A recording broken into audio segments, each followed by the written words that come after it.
பிச்சை கூட கிடைக்காது. தமிழ் பிச்சை எடுக்க உதவாது, திருடவும் உதவாது. தமிழன் பிச்சை எடுக்க மாட்டான். He says, and I quote, and this was published in a magazine called Vidudalai on 27th November 1943.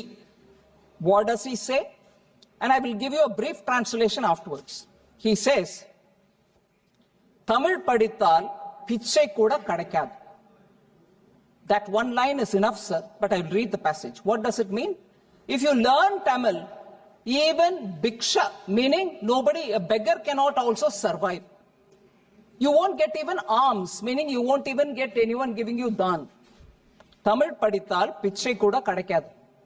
Tamil padithadu pichai edupadai thavira வேற உயிர் வாழ ஒன்றுக்கும் பயன்படவில்லை என்பதோடு இதற்காக செலவு செய்த காலத்தை வேறு துறையில் செலவிட்டால் வாழ்வில் பயன் ஏற்பட்டிருக்கும் என்பதை 100 ஆண்டுகளுக்கு முன்பே தமிழ் கற்ற ஒரு அனுபவ புலவர் பாடியுள்ளார்.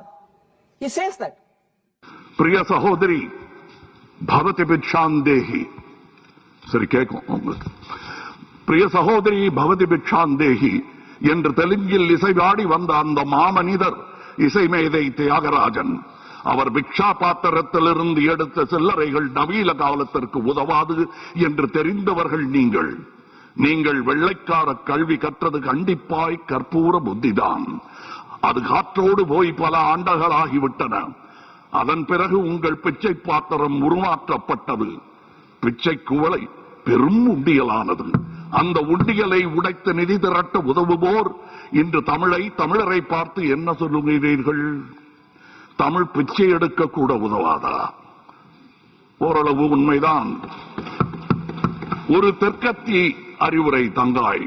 தமக்கென உங்கள் நிதியை திரட்ட ஆங்கிலத்தில் இந்தியில் பிச்சை எடுக்கலாமே. தமிழ் பிச்சை எடுக்க உதவாது, திருடவும் உதவாது.